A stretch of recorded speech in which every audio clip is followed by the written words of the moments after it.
নারী সুরক্ষার জন্য। চারিদিকে যা ঘটছে নারী সুরক্ষার জন্যই আমরা বিজেপি পার্টিতে যোগদান করেছি।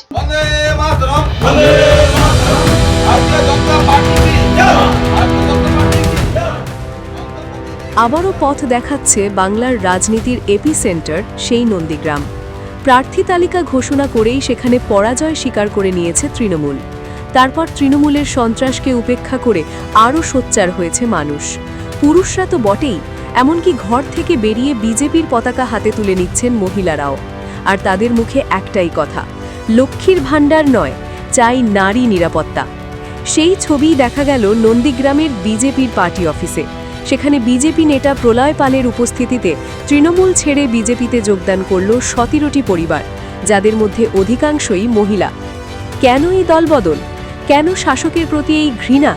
কারণটা লুকিয়ে আছে সন্দেশখালীর দ্বীপগুলোতে, যেখানে রাতের অন্ধকারে মহিলাদের সম্ভ্রম নিয়ে ছিনিমিনি খেলেছে শেখ শাহজাহানের বাহিনী।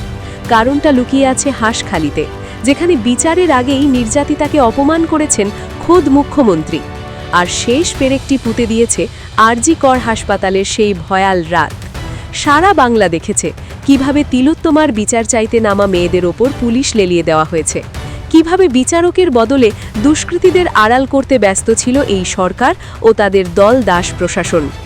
নন্দীগ্রামের বিরুলিয়ার এই মহিলারা সোচ্চারে জানান দিচ্ছেন তৃণমূলের শাসনে তারা আর নিরাপদ নন।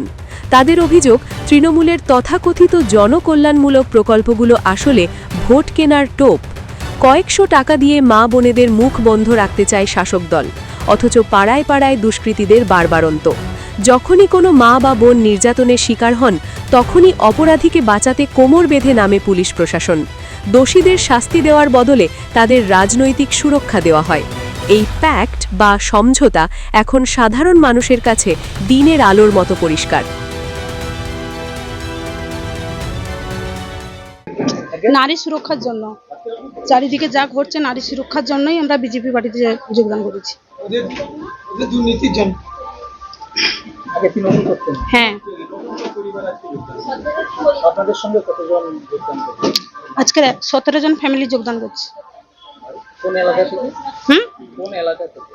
এলাকা থেকে জানেন, আমাদের বৈষ্ণব চক আর বিভিন্ন এলাকা থেকে। আমরা ভাতা নয়, আমরা তো জনসাধারণ, কিন্তু ওনাদের মানে সবকিছু দুর্বলতার জন্য আমরা এই হচ্ছে বিজেপিতে চলে এসেছি। মহিলা সুরক্ষার জন্য। আমাদের পরিবারের 6 জন। মোট এখানে 17টি পরিবার এসেছি। আমরা সবাই তৃণমূল করতাম, কিন্তু ওনাদের অনেক দুর্বলতার জন্য আমরা সবকিছু নাম মানতে পেরেই এখানে বিজেপিতে চলে এসেছি।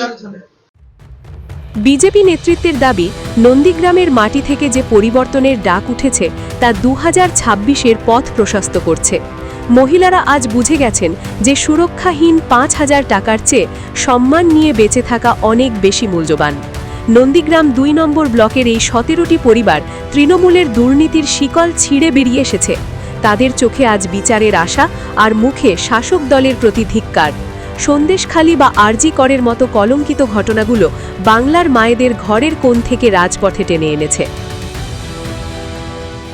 মানুষ বুঝে গেছে যে মমতা ব্যানার্জির বিদায়টা শুধু সময়ের জন্য অপেক্ষা করছে, এবং রাজ্যের যে স্বৈরাচারী সরকার চলছে, যেখানে নারী সুরক্ষা নেই, যেখানে দুর্নীতি ছাড়া এই সরকার পশ্চিমবঙ্গবাসীকে আর কোনো কিছুই উপহার দিতে পারেনি, তারই প্রতিবাদ জানিয়ে আজকের বিরুলিয়া অঞ্চলে 17টি পরিবার, লক্ষণীয় বিষয় যে প্রচুর মহিলারা, 17টি পরিবারের প্রায় মহিলারা আমাদের পার্টি অফিসে এসে আজকে যোগদান করেছে। এটা ভালো লক্ষণ। আগামী দিনে এর সুফল ভারতীয় জনতা পার্টি পাবে, এবং কি দুর্ভোগ আছে তৃণমূলের কপালে সেটা বোঝানো যাবে।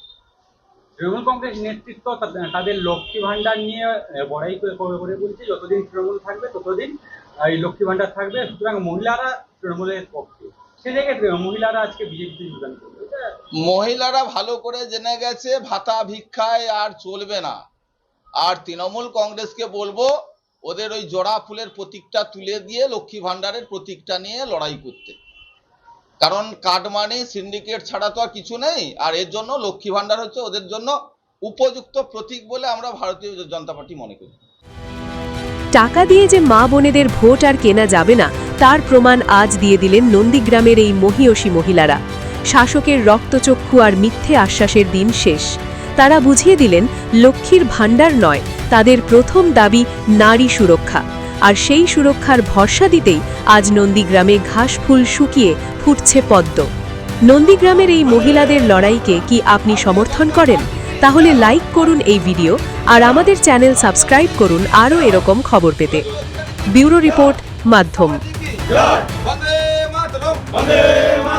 ভারতীয় জনতা পার্টিতে আজকের এই পরিবারগুলি আমাদের সঙ্গে এসে যোগদান করেছে। আমরা ভারতীয় জনতা পার্টির পক্ষ থেকে এদেরকে সবাইকে জাতীয়তাবাদী গৈরিক অভিনন্দন জানাচ্ছি।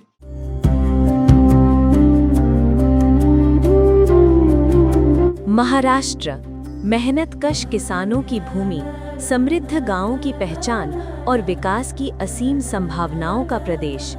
प्रधानमंत्री नरेंद्र मोदी के मार्गदर्शन में और मुख्यमंत्री देवेंद्र फडणवीस के नेतृत्व में आज महाराष्ट्र ग्रामीण विकास, जल प्रबंधन और कृषि के क्षेत्र में नई ऊंचाइयां छू रहा है। सिंचाई कुओं के निर्माण के लिए स्पष्ट स्टैंडर्ड ऑपरेटिंग प्रोसीजर लागू किए गए हैं, जिससे किसानों को स्थायी जल स्रोत मिल सके। राज्य भर में 1,01,000 से अधिक विकास कार्य पूरे किए जा चुके हैं। इन प्रयासों से अब तक 16 करोड़ 15 लाख से अधिक मानव दिवस रोजगार का सृजन हुआ है। कोकण क्षेत्र में खारे तटीय भूमि के विकास के लिए 286.65 करोड़ रुपए की परियोजना स्वीकृत की गई है और डिजिटल कृषि को बढ़ावा देते हुए हॉटिनेट पंजीकरण में महाराष्ट्र देश में प्रथम स्थान पर है। जल प्रबंधन में उत्कृष्ट कार्य के लिए राष्ट्रीय जल पुरस्कार 2024 में महाराष्ट्र को देश का सर्वश्रेष्ठ राज्य घोषित किया गया है। राज्य सरकार ने पंप्ड स्टोरेज परियोजनाओं के लिए 51 समझौता ज्ञापनों पर हस्ताक्षर किए हैं, जिनसे 70,000 मेगावाट क्षमता विकसित होगी। इन परियोजनाओं से लगभग 3.83 लाख करोड़ रुपए का निवेश आएगा और 1.13 लाख से अधिक रोजगार के अवसर पैदा होंगे। इसके साथ ही नदी जोड़ परियोजनाओं और सिंचाई योजनाओं को तेजी से आगे बढ़ाया जा रहा है।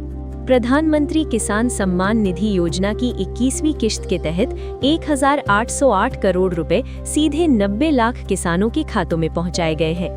राज्य में प्राकृतिक खेती मिशन को बढ़ावा दिया जा रहा है। किसानों के लिए फार्मा मोबाइल ऐप और डिजिटल किसान आईडी, एग्री स्टैक जैसी आधुनिक व्यवस्थाएं शुरू की गई हैं। कृषि में नई तकनीक लाने के लिए महा एग्री एआई पॉलिसी 2025-2029 लागू की गई है। साथ ही कृषि समृद्धि योजना के अंतर्गत 25,000 करोड़ रुपए का निवेश किया जा रहा है और पीएम एफएमई व्यक्तिगत इकाइयों में महाराष्ट्र आज पूरे भारत में प्रथम स्थान पर है। प्रधानमंत्री नरेंद्र मोदी के मार्गदर्शन में और मुख्यमंत्री देवेंद्र फडणवीस के नेतृत्व में महाराष्ट्र बना रहा है समृद्ध गांव, सुरक्षित जल संसाधन और समृद्ध किसान। नया विश्वास, नया विकास, नया महाराष्ट्र।